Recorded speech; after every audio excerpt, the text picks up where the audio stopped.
கர்த்தருடைய பரிசுத்த நாமத்துக்கு ஸ்தோத்திரம். இன்னைக்கு நம்ம பார்க்க போற வேத வசனம் யாக்கோபு 1:5 உங்களில் ஒருவன் ஞானத்தில் குறைவுள்ளவனாய் இருந்தால் யாவருக்கும் சம்பூர்ணமாய் கொடுக்கிறவரும் ஒருவரையும் கடிந்து கொள்ளாதவருமாகிய தேவனிடத்தில் கேட்க கடவன், அப்பொழுது அவனுக்கு கொடுக்கப்படும்.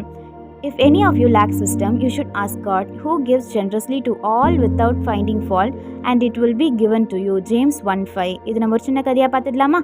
கிளாரா மற்றும் அவளுடைய நெருங்கிய தோழி கல்லூரியில் பிரிக்க முடியாத நண்பர்களாக இருந்தாங்களா. அவங்களோட படிப்பு, கனவுகள், ரகசியங்கள் எல்லாத்தையுமே பகிர்ந்து கொண்டாங்களா. கிளாரா அவளுடைய தோழியை முழுமையாக நம்பினாளா.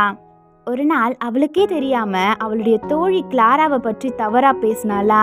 அவளுடைய உழைப்புக்கான புகழையும் அவளே எடுத்துக்கொண்டாளா.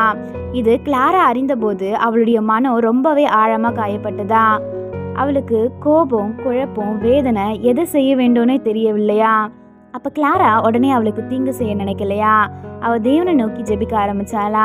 ஏசப்பா, எனக்கு ஞான குறைவாக இருக்கு, என்ன செய்வதுன்னு தெரியல, நீங்கள் வழிகாட்டுங்கன்னு சொன்னாலா. தேவன் அவருக்கு பதில் சொல்லலையா. ஆனால் அவளுடைய மனதில் ஒரு அமைதியை வைத்தாரா. கோபத்துக்கு பதிலாக அமைதியையும், பழி வாங்குதலுக்கு பதிலாக எல்லாரையும் தெரிந்தெடுக்க கிளாராவுக்கு ஞானம் கிடைத்ததா.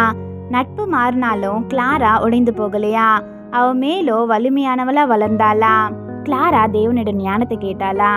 தேவன் கிளாராவோட தோழியின் மூலமா அவளுக்கு ஒரு பாடத்தை கற்றுக் கொடுத்தாரா. கிளாராவின் ஞானம் இதுல குறைந்து போகலையா, இன்னும் அதிகமா வளர செய்ததா. சில சமயங்கள்ல துரோகம் மனதை காயப்படுத்தலாம்.